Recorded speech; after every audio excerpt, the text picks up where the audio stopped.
Welcome to ReligionWise, the podcast where we feature educators, researchers, and other professionals discussing topics on religion and their relevance to the public conversation. My name is Chip Gruen. I'm the director of the Institute for Religious and Cultural Understanding at Muhlenberg College, and I will be the host for this podcast. In this, Season 2 of ReligionWise, we will continue to consider a broad variety of religious and cultural beliefs and practices, and try to understand their place in the contemporary conversation. If you like what you hear, I encourage you to explore the 12 episodes from Season 1 that are available in your favorite podcast app. Also, we would love to hear from you with your questions, comments, or suggestions for future episodes. To reach us, please visit our website at religionandculture.com. There, you will find our contact information and also have the opportunity to support this podcast and the work of the Institute. Today's conversation features Dr. Falres Ilomo, Chair of the Faculty of Theology at the University of Iringa in Tanzania. This episode is actually the result of some serendipity, as Dr. Ilomo and his wife Flora were on a tour of the Northeast Synod of the Evangelical Lutheran Church in America, which was arranged by the Reverend Dr. Carl Feiler, who I owe great thanks for connecting us. As a part of their tour of our region, they came to Muhlenberg College, which is associated with the ELCA. It also gave us the opportunity to do a first, which was record an episode live, face-to-face, on two sides of the same table. So it was a great pleasure to welcome the Ilomos here in person. So Dr. Ilomo's work is endlessly fascinating for a number of reasons. Being interested in Christianity in sub-Saharan Africa, as well as African religious traditions from sub-Saharan Africa, Dr. Ilomo can speak to a number of different aspects of the religious diversity of that part of the world and the complicated relationships that follow. Dr. Ilomo has widely published a number of books and articles that form the basis of our conversation today, which we have included links to in the show notes. One of the reasons I enjoyed this conversation so much was because it really pushed me out of sort of the standard ways in which I think about the Christian tradition, the history of Christianity that are informed by American and European sensibilities. Talking to Dr. Ilomo and hearing his perspective on the colonial past, the idea that Christianity represents a secondary religion to the parts of Africa he's discussing, the role of the German heritage and the German Lutheran Church in Tanzania. It's just really interesting to see his perspective, in particular, his project that really seeks to get people to take indigenous African religion seriously. And that includes not only people in the United States and in Europe, but also people from the Lutheran Church in Tanzania or in sub-Saharan Africa generally. I find his claim that the synergy or the additive nature of Christianity to previously existing indigenous traditions among some of these social groups to be a really interesting point that has a lot of interesting implications. One of the only ways that people have thought about contemporary African Christianity has been when there have been intra-denominational conversations, for example, in the Lutheran Church or in the Episcopal Church about gender and sexuality in particular. One of the things we often hear is about the very conservative nature of social dynamics of those churches in sub-Saharan Africa. It's an interesting question to think about the ways in which the social and cultural milieu of those churches affects the way that they see Christian ethics, Christian practice, and the possibility of common ground on some of those issues. Suffice it to say, the African context of Dr. Ilomo's comments is both refreshing and adds a tremendous new perspective on how we think about some of those issues. So without further ado, here's my conversation with Dr. Ilomo. I hope you enjoyed as much as I did. Well, thank you for coming on ReligionWise. We really appreciate it. Thank you very much. So, as you mentioned, a lot of your work is in African religion and thinking about African religion. And I want to start actually by asking you about that category, because, of course, Africa is huge and there's a lot of cultural and linguistic and political difference. So, what is it that holds that category together for you? What are some of the characteristics that you mean when you talk about African religion? Okay, when I talk about African religion, is about some part of Africa. Is not the whole of Africa, as other Western scholars they have categorized Africa in various regions or zones. There is a European zone. This is Morocco, Tunisia. They call European Africa. And another one is called Asian Africa. This is Egypt, Somalia, Djibouti. But the rest of Africa, southern of Sahara, is similar. So this is what I mean. I don't include European and Asian Africa. So it is down to South Africa. And this is having similar way of worshiping God or practicing traditional culture, although there are slight differences. So I think I'll be the first to admit that I am ignorant of those indigenous traditions. So what are the things that are similar there? I know you talk, for example, about reverence for forebears, for example. What are some of the things that hold African religions, the sub-Saharan African religions, together? Yes, what holds together is the basis of their religion is forebears, which many scholars call ancestors. But ancestor is not similar with the forebear, because the ancestor is a family member which starts from fifth generations onwards. This is not part of the family, but forebear is forever part of a family. So ancestor is a Western terminology. As for Africans, we call forebear. And then the conception of God, which I think ends up being an interesting part of your argument that we'll talk about later with interreligious dialogue. So what is the conception of deity or of God in those African traditions? Okay, this African religion has a concept of God, high God. Of course, many scholars think that the Africans have no concept of God. Even missionaries, when it came to Africa, they spend a lot of time explaining about God. Although the issue in Africa was Jesus. Jesus was really an issue, but God was not an issue. They have a concept of God, and every tribe or community has a name for Supreme God. But this God is approached through forebears. So forebears are the dead members. Of course, in Africa, we don't call dead, we call departed members from this world to the other world. And the other world, or what we call Western call heaven, is under the ground, Netherlands. In Western or in Jewish culture, under the earth is hell, has a negative perspective. But in Africa, it has positive aspect. So forebears are the ones who have died in a decent way. They are like African saints. Although the Westerners call them devils, or they have negative gods, but for Africans they are saints.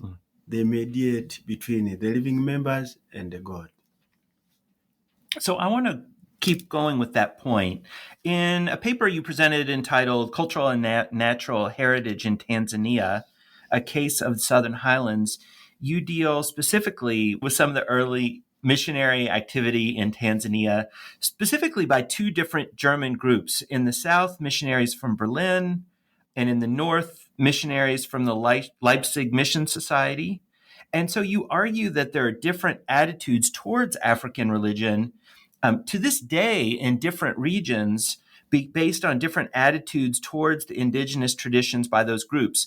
Can you talk about how those distinctions and how that attitude, that negative attitude towards African religion, plays out of some of that missionary history? Yes, these two mission societies, although they come from German, but Leipzig Mission Society has a different policy on the African worldview. They were former missionaries in India, and they experienced caste system, and they found that system in India was a hindrance for mission work. But when they came to Tanzania, they found that the culture is very rich and very good. They compared with a fertile soil. They said if you utilize African culture in northern part, it can be effective to missionary work. So they incorporated African culture when doing mission. And they incorporated also the idea of forebears to God. They said the offering you are giving to God, your ancestors are also sharing with God. And the people in the northern part, especially Chaga people in Moshi, they were very happy. They found that this religion plays an additive role. It's not a replacement from their former religion. But on the side of Berlin Mission Society, these, first of all, the missionaries were not university graduates. They went to, I think, elementary school, and they were more like evangelists or theologians with higher education. So their approach in mission was conservative, and they didn't want to incorporate cultural perspective into Christianity. So they preached about God as a holy God who is not willing to intermingle with the other devil culture. So African culture for them was like satanic culture. And one case in my book, I explained that a preacher, African preacher, was teaching catechumens about 10 commandments. And when he was teaching the first command, Lord, your God, you shall not have other gods. So the catechumens asked him, who are other gods? The evangelist had no answer. He went 60 kilometers on foot to a missionary to ask. So the missionary told him, what is your answer? He said, I think other gods are the earthly properties. If one depends on the earthly property, is worshipping other gods. The missionary said, no, wrong. The other gods are the forebears. But the evangelist didn't understand this. He couldn't imagine. So this is how the Benin missionaries took African culture and forebears as a satanic worship. So in the mission society, mission stations, different from Leipzig Mission Society, they established mission estates. So they had boundaries. So whoever lives there must be a Christian.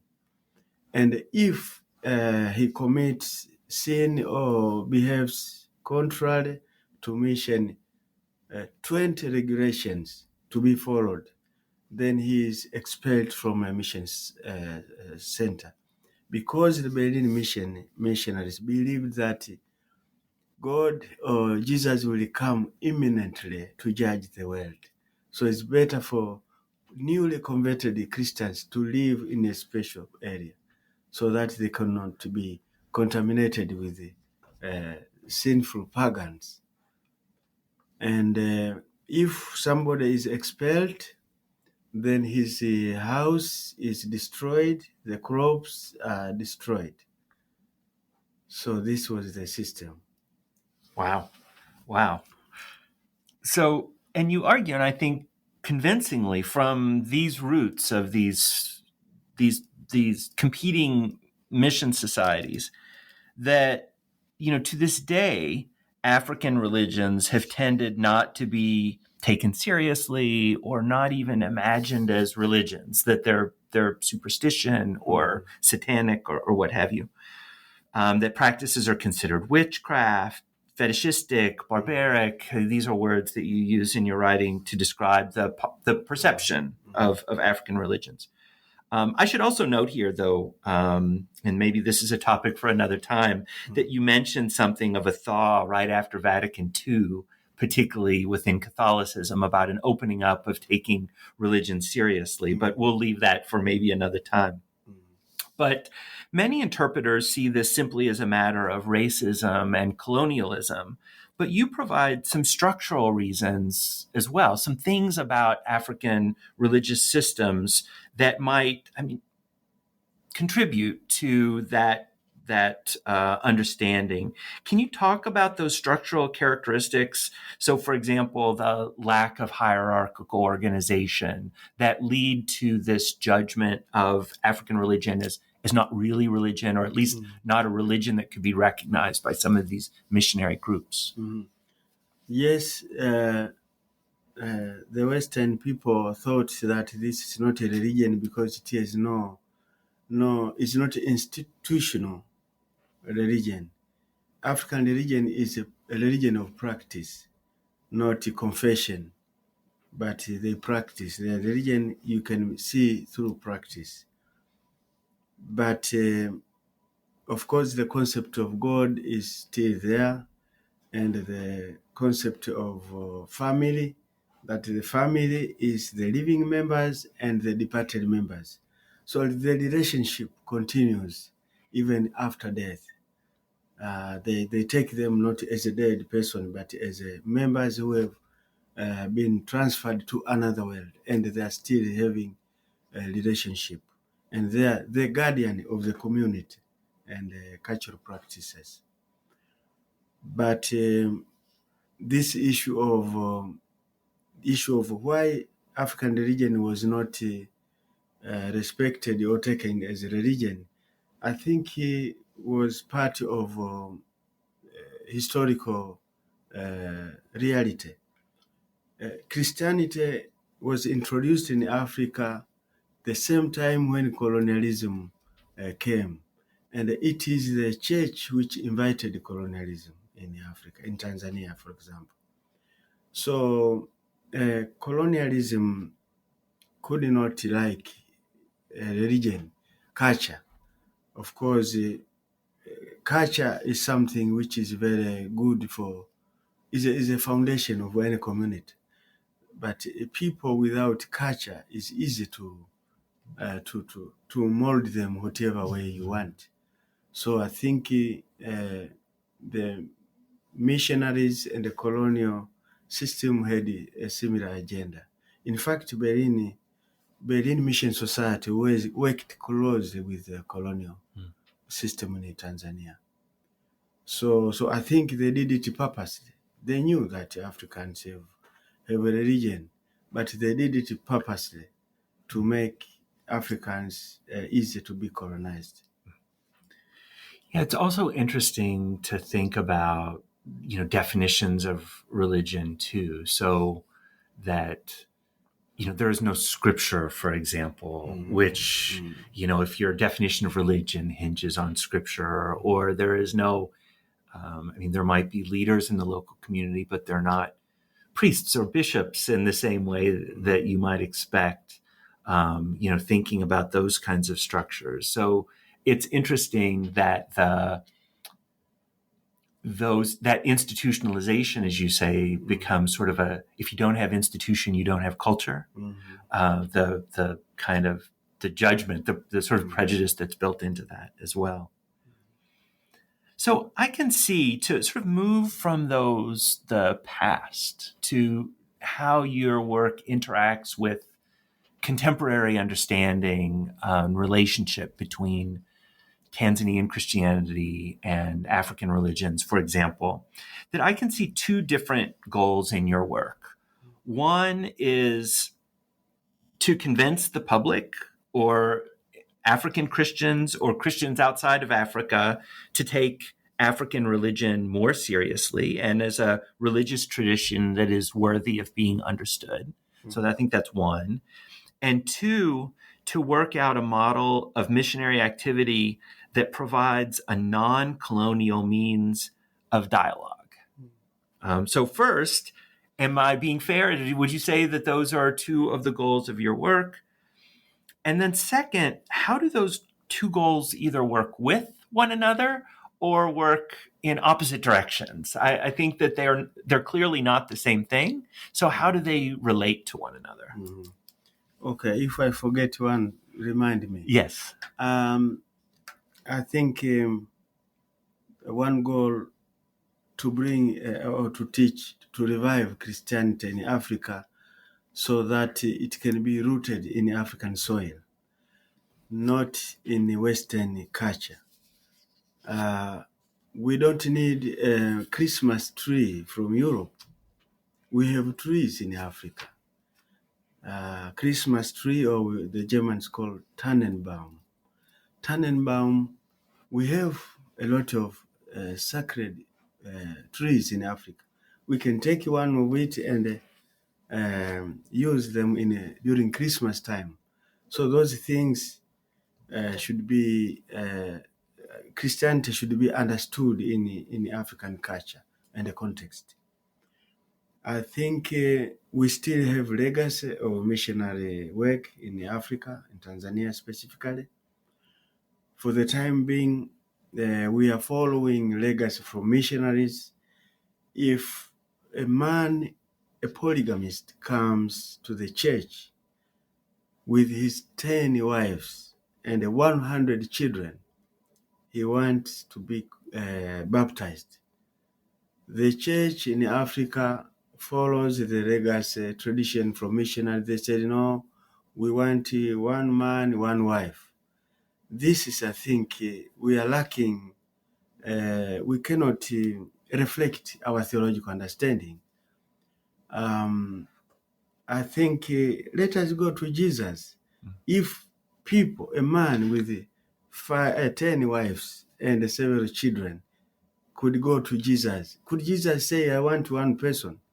I think he could say, come as you are. And we see also in Western perspective, if a person comes to the church to be baptized, he says, I have 100 cars, 20 houses. Can one say, we want you to remain with the one house, one car? This is a symbol of prosperity in Western perspective. But in Africa, the symbol of prosperity is human beings. Mm-hmm. So let us take this thing as a sociological issue, not religious. Mm-hmm. So I think the basis of belief of baptism should be belief in Jesus Christ, not in cultural aspect. Let us leave culture and based on a belief in Christianity. So, and I'm going off my script of what I plan to talk about, but this is interesting to me. Yeah. So the other, what you term secondary religious tradition, yes, in Tanzania is Islam. And Christianity. Yeah, so Islam and Christianity. Mm-hmm. And I know Islam isn't your specialty, but it just occurs to me that the Islamic tradition is very interested in incorporating local culture into into the religious tradition. You have to be Orthodox, of course, but then beyond that, do you feel like in Tanzania, does Christianity have something to learn from Islam there? Do they do a better job at this incorporation than contemporary Christianity does? In some way. For example, they incorporate polygamists. They are allowed to be converted to Islam. But I don't think if there are many things, because Muslims call Africans traditionalists kafir, people without religion. Mm. Christianity call African followers as pagans, and pagan is paganus, means the people who live outside the town of Rome. Mm-hmm. So it has nothing to do with Christianity. But these are prejudices which Islam and Christianity have towards African religious followers. Yeah, so it's more of a shared. Yes. That the secondary traditions share is proud. Mm-hmm. They feel superior to African followers. So about maybe dialogue, interfaith dialogue. Yes, absolutely. I feel that secondary religious followers, Christianity and Islam, came later, and they were hosted by Africans. The Africans gave them land to establish their institutions, and they were good hosts. But these Islam and the Christians are fighting to the host community, fighting each other. But they don't involve the host in their fighting. They just sit themselves and discuss.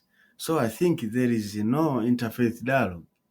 This is a solving of crisis between two religions, foreign religions.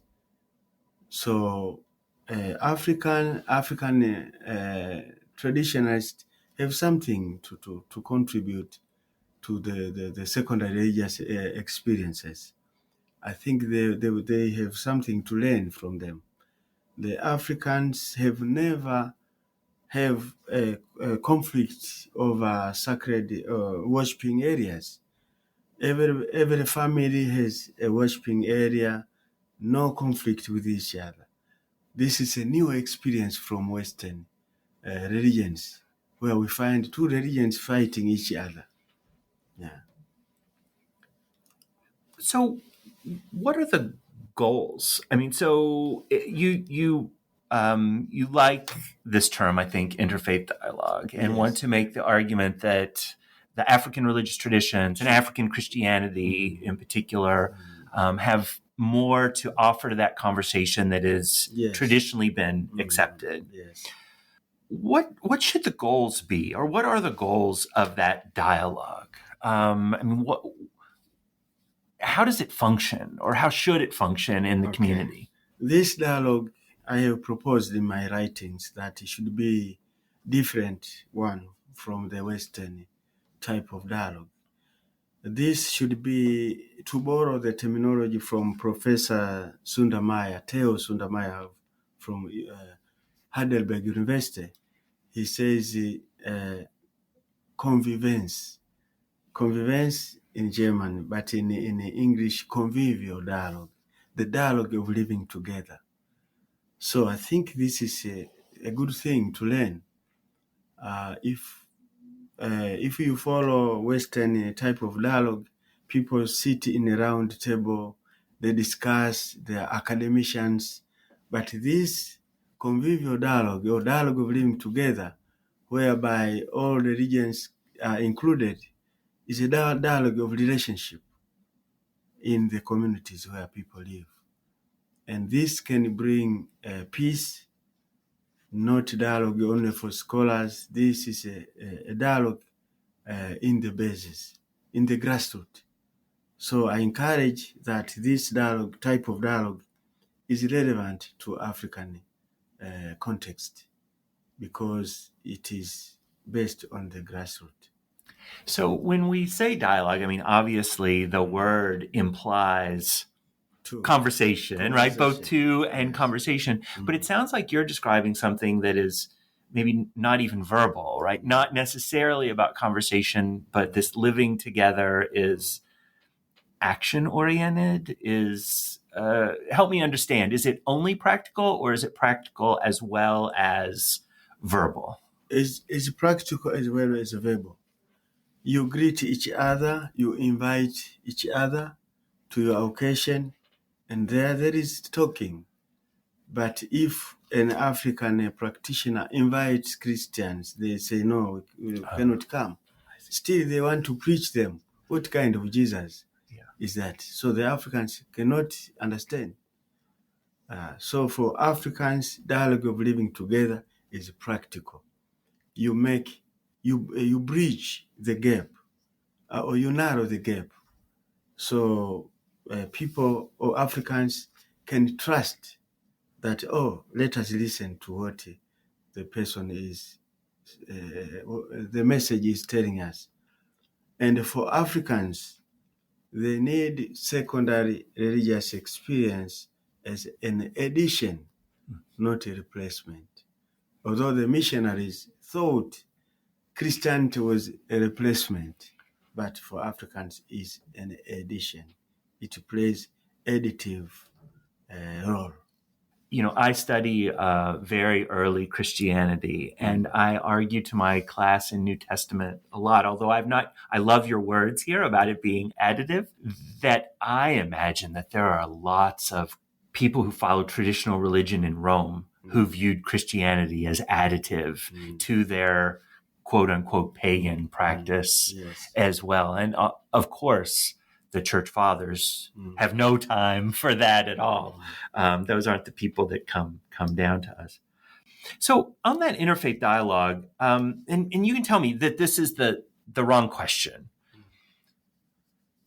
but I think the way that it's traditionally practiced is looking for similarity. You know, I talk to you and we are going to find things that we agree about. But hearing your description of African religion, traditional African practice, it sounds like an emphasis on difference might be as helpful, right? How are we different and how do we understand those differences? Rather than just thinking about similarities about conceptions of God, for example. What do you think? Is the goal here to seek similarity or to seek difference? I think the goal can be both, to seek differences and to seek similarities. But I think similarities are more. Yeah. Maybe we understand the Bible wrongly, but there is a lot of parallelism between African belief and Christianity, especially in the Old Testament. Yeah. But the New Testament was written in Europe with the European context. But the Old Testament is very similar to African way of life. So I want to follow up on this. So I very much enjoyed reading another paper, Interfaith Dialogue in an African Context, in which you make a number of observations and suggestions for a way forward of this interfaith dialogue. And in your analysis, there are a number of social and cultural differences that stand out that I'd love to hear you talk more about. So one of them being a personal versus a communal eschatology. Can you explain what you mean by that and how there's a difference in perspective there? Okay. Communal eschatology is that this resembles to African community life. Even after life hereafter is viewed by Africans as a communal life. People live there as a community. And for Africans, individual life, even if you face good life, is not good thing. But community life is very much preferred by Africans. But this Christian worldview, especially from conservative theologians, which talk about exclusive eschatology. Few people are going to inherit kingdom of God. Majority are going to hell. This has no attraction to African perspective. When they view or they hear such teaching, they are not attracted by such teaching. But I think the problem is that missionaries in their back home, they had the idea of inclusive eschatology. But for Africa, they had exclusive. This is the... Have you read my journal article about songs, hymns translated by Berlin missionaries? No, I haven't had the chance to see that. Eschatological teaching. This is the problem. And even the Germans call eschatology, they call Day of Judgment, they call Zusammenbringen, means the day of collecting all people, gathering all people. But in Africa, I propose that the day of eschatology should be the day of reconciliation, not day of judgment, which is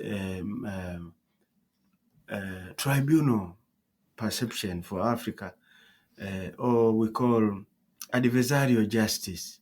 But I prefer restorative justice. If Jesus comes in the last day, is the one who appeared at Golgotha, and we know Golgotha is the turning point. But if he comes as a magistrate, we have bad experience about a magistrate in Africa. And I correct me if I'm wrong, but I think this also connects then to the idea of personal wrongdoing. I mean, what's called in the Christian tradition sin, right? That is, you argue for that to be conceived of differently as well in the African Christian context? In Africa, we have idea of collective, either collective punishment or collective correcting a person, offender, on behalf of the whole community. Because when he does an offense, it is offense for the whole community. So even eschatological perspective for Africans is collectively. They see it in a collective way.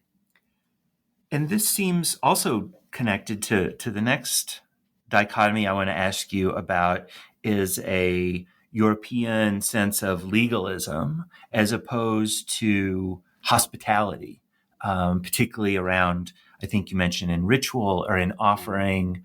Can you talk about hospitality in this African context as well? Hospitality in Africa is part of cultural practice and also religious. 3 years ago, we went to a shrine, a cult, traditional cult, where professors from University of Iringa. And when we arrived there, they knew me, of course. They invited us. They had food, drinks. They gave us. And they said, this is a symbol that even our offering today has been accepted by God. So they have a sense of ecumenism. Hospitality is part of the religion. And if travelers have come across with the religious practice, then the people there are happy.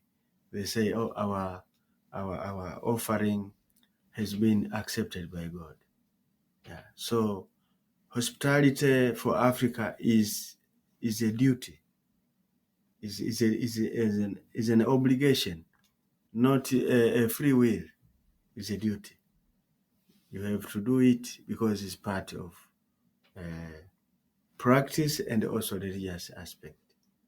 And I could imagine a reinterpretation or a more African interpretation of Eucharist or communion, say, based on that understanding as well. It is strange because Holy Communion for Christianity is for members only. It's strange. But for African, communal meal can be shared by anybody, a foreigner, a passerby, without asking a belief.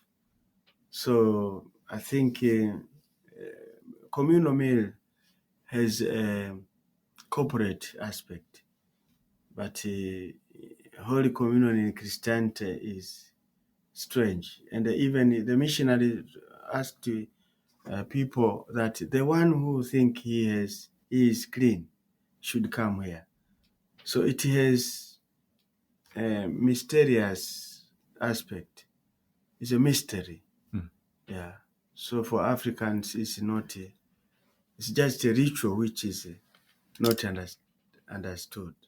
I want to follow up on something else. So you have those things that need to be understood or recognized, or the differences understood better. And on the other hand, you urge both the public and Christians to understand African religions better. And we've mentioned these a little bit, the role of the forebears that we talked about, and that there is a way of translating that into saints, right? That's not a totally foreign concept. There's another, and I might have taken this out of context because this doesn't sort of, isn't totally in line with what I think I've heard you say, but you say African religion followers should avoid the following: to think that if they accept Christianity, they can practice both religions concurrently. That seems to me at odds with the idea that you can view as an African religious practitioner Christianity as additive. So what is the relationship between those two statements? I think they can take some elements as enrichment, but to continue being dual practitioner is not necessary. It can, if they have accepted Christianity, and if some good elements or worthwhile elements to be preserved, they are incorporated. They need to be Christians, followers. But if they go to worship in the church, they go to a shrine, I think this is no sense. They can take one thing. But for me, element from African can be incorporated, but worship, a person should be a worshiper of one religion. Yeah, when I was reading your work, I kept thinking, and this is from a different part of Africa, from North Africa, what you referred to as European Africa, but thinking about Augustine of Hippo and his mother, Monica, and when they move to Milan, that Monica is caught feeding the dead, taking offerings to the dead, of food offerings, and Ambrose of Milan, the bishop, scolding her. And it really, that relationship and the way that Augustine thinks about the old, I think he was embarrassed for his mom a little bit of this, but that taking the primary religious tradition, if you will, and melding it with the second, it just really resonated that's been something that's been going on for a very, very long time. Yes. Finally, I'd really like to talk to you about the relationship between the Lutheran Church of Tanzania and other Lutheran denominations worldwide. It's no secret that many Protestant groups, Presbyterians, Episcopalians, Lutherans, etc., have faced division over conflict about social issues, particularly around sex and gender. And I think this is one of the major talking points, about for example, the Episcopal Church in Europe and United States versus the Episcopal Church in Africa. How can thinking about the African context for African Christianity help us understand that division better? Is there a way forward to think about reconciling around some of those social issues that seem to be so big in a number of different, particularly Protestant denominations? Okay, so I can tell you my understanding, or my view. Yes. I think we call Christianity in world Christianity. This means Christianity in different ports, in Africa, in Asia, in Europe, in America. On my side, I think let us respect the port from a specific context.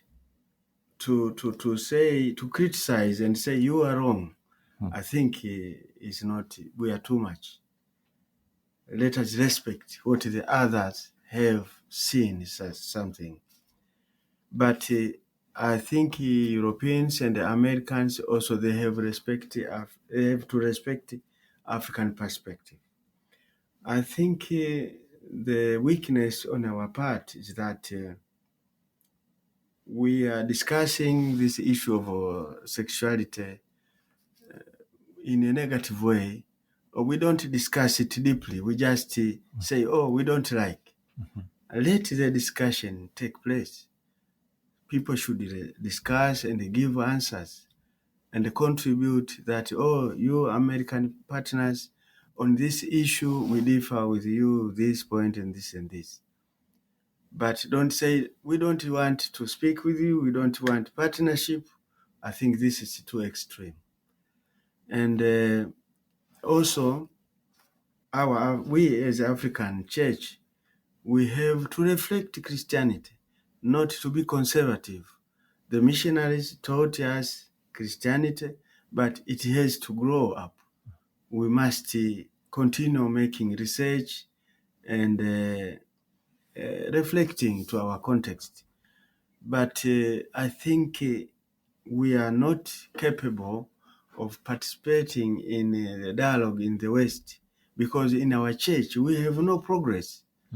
If polygamy system is a big problem to us, how can we discuss the issue of homosexuality? It's too remote for us. So I advise fellow Africans to try to reflect Christianity in our context and also respect the other context, what they discuss. We are not the truth. We are part of Christianity in this world. So we have our contribution, but we are not the one who can judge other people's decision. But I think in Europe and America, you have time to discuss issues, social issues. And scholarship in the Western world is inside the church. So you let scholars discuss the theological issues. But in Africa, maybe it is an administrative issue. Bishops give the standpoint of the church. I think let them, the Christians, scholars, discuss the matters, especially our own social problems. Let us discuss them, not leaving them saying that, oh, the missionary forbade this. No, it's a time now to give answers, new answers to the old questions, not old answers to the old questions or new questions. Yes. Have I? Yeah, I'm thinking it's very interesting to me because as I've been preparing to talk to you, I've been thinking about how much are these conservative social ideas rooted in sort of traditional African religious ideas, and how much are they coming from? I mean, what you seem to be saying is that they're coming from the echoes of 150 years ago missionaries, and that teaching has stuck, rather than being something that is sort of rooted in sub-Saharan African culture. Yes, and also the issue of sexuality, for example, homosexual. We can think about context more. The issue of marriage in the Western world is an individual issue, and is for recreation. Is not succession. For Africa, it's not individual issue. It's a community issue, family issue. So you are after marriage, you are expected to have a child. Here, no, is a decision, personal decision. So practice of homosexual for Africa seems strange because it prohibits procreation. So for them, they don't think, it's unthinkable to allow such a practice. But I think the Western world has their own way of taking their things according to their context. Mm-hmm. Because here, having children is not an issue. Marriage can be for contract. Divorce is something which is acceptable, of which I say there is no need of living as a couple when you have no relationship. Once relationship is broken, of course, people have right to separate each other. But for Africa, issue of marriage is a family issue. It's not individual. Yeah, that seems to go back to some of those ideas about the personal versus the communal that are so, you've talked about so instrumental in your work of understanding African Christianity and its differences. So here's one of my last questions I always like to ask is, what am I leaving out? Like, what have we not talked about? What are some of the issues that face either the Lutheran Church in Tanzania or Christianity in Sub-Saharan Africa generally? Like, what am I ignoring? What am I sort of not seeing that is really important for us to think about a little bit? Mm-hmm. I think you are not considering African situation, especially the way of witnessing faith. Witnessing faith in Africa is for all people, pastors and church members. So everybody is engaged in a mission. Although we have weaknesses, but on that matter, the church in Africa grows fast because it is involving all people. Nobody is left behind. Young people are very much active. So we have, we are optimistic about the church growth because young people are involved. But if the church is spread by old people, young people are not participating, I think there is a danger of the church growth, a risk. So I think in the Western part, you have something to learn from Africa, how we witness our faith, how we worship. Yeah, I think there is something to learn. But also in partnership, for example, universities in the West America and Europe take serious about African studies. Don't let a professor visit Africa for 2 weeks and he comes here, he is an expert of African studies. So let African come here and teach. American students, let them hear from an African scholar. Ask questions. This can be a good way of exchanging knowledge or scholarship. But now I think even the curriculum in America and Europe, African studies is something not important. If you don't study something, how can you facilitate partnership? How can you understand people? Obviously, you can understand wrongly. So last year, I went to Germany in anthropology department. I was teaching there. They said, we want to hear from an African. And really, we had a good time. Well, very good. Well, I hope that this conversation reaches a lot of listeners' ears and is the first step in hearing from an African talking about African religion and African Christianity. So I want to thank you very much for taking the time to sit down with me. It's been great. With pleasure. Thank you very much. This has been ReligionWise, a podcast produced by the Institute for Religious and Cultural Understanding of Muhlenberg College. ReligionWise is produced and directed by Christine Flicker. For more information about additional programming or to make an inquiry about a speaking engagement, please visit our website at religionandculture.com. There, you'll find our contact information, links to other programming, and have the opportunity to support the work of the Institute.